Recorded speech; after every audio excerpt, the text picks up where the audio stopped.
Michèle Rivasi, bonjour. Vous êtes Bonjour. députée européenne dans le groupe des Verts. Dans une autre vie, vous avez été directrice de Greenpeace France et vous êtes restée une militante dans l'âme, parfois à la tête d'actions choc. Alors, au bar de l'Europe, je vous ai servi une petite bouteille de vin et un yaourt. Alors, on va faire une petite devinette. Quelle est la différence entre ces deux produits?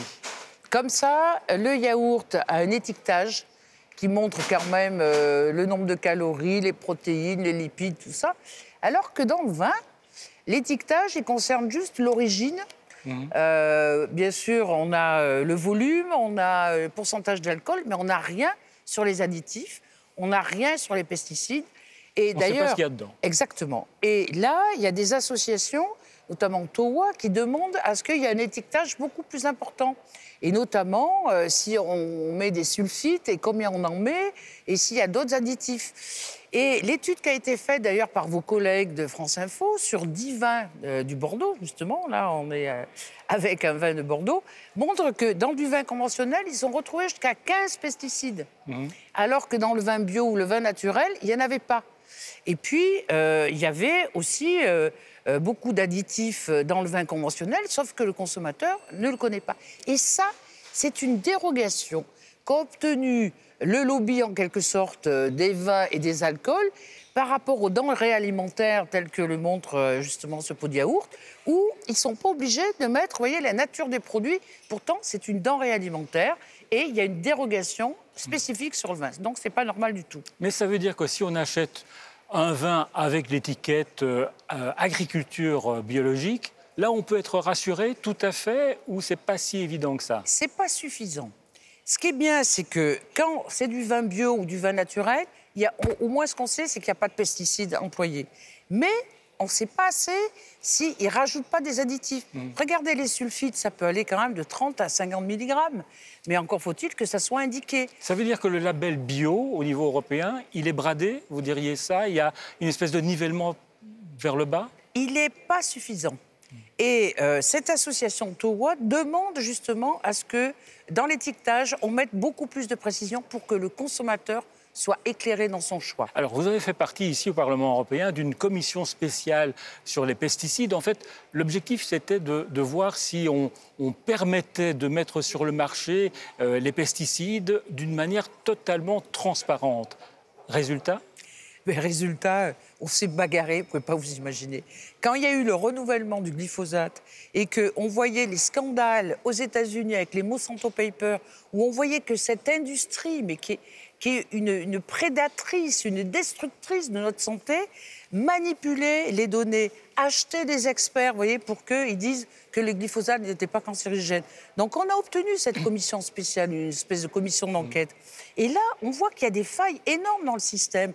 Déjà, si je suis Monsanto, c'est moi qui choisis l'État membre, c'est moi qui choisis l'agence, c'est moi qui décide si les études, par exemple, indépendantes et universitaires, eh ben, je les enlève parce qu'elles ne vont pas dans mon sens. En fait, c'est l'Agence de sécurité alimentaire au niveau européen qui n'a pas assez de moyens. Ben écoutez, à la fois, elle n'a pas assez de moyens, on va lui renforcer ses moyens. Vous mais n'allez pas me dire qu'ils sont corrompus. Mais si.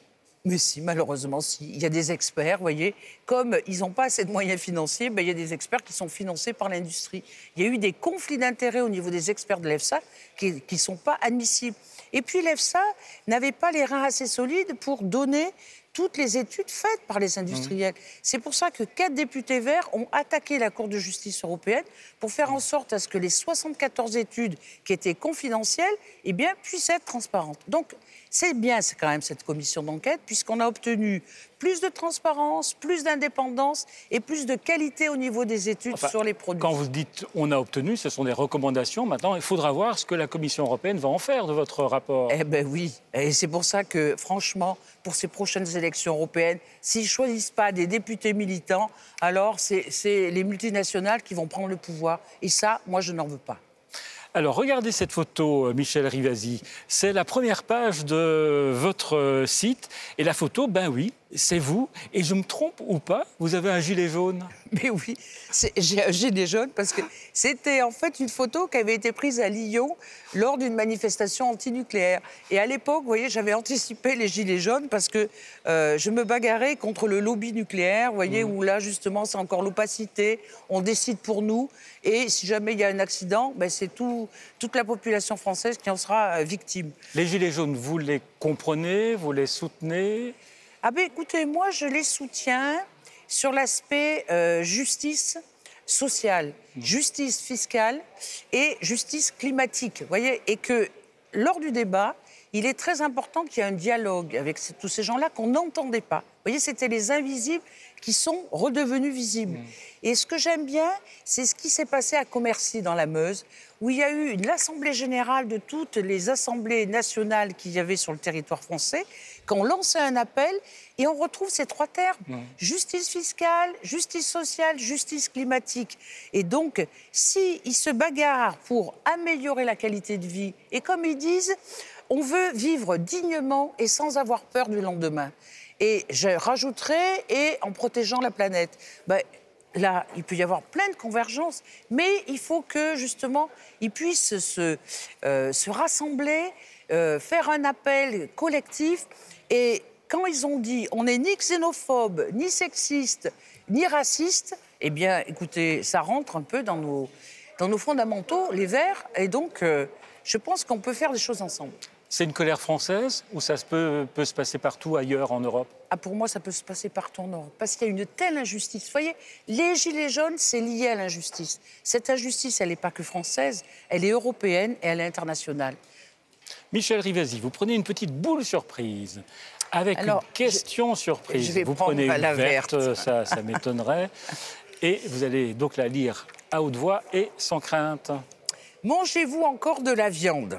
Il faut rappeler qu'il y a eu un petit scandale en France notamment et au niveau européen avec de la viande impropre à la consommation venue de Pologne. Écoutez, oui, j'en mange, mais beaucoup moins qu'avant.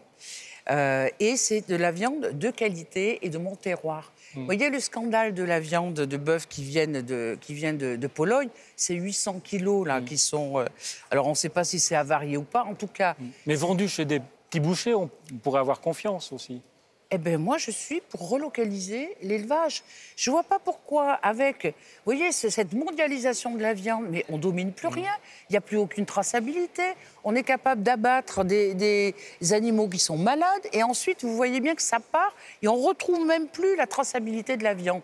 Donc, reprenez les fondamentaux des Verts, relocalisation de l'économie, favorisons nos élevages, favorisons notre agriculture bio. Et comme ça, on sera tous en bonne santé, on pourra vivre longtemps. Merci Michel Rivasi d'être venu au Bar de l'Europe. Un petit yaourt ou un petit verre de pinard? Écoutez, je préfère le yaourt. C'est à la vanille naturelle. Merci. Merci.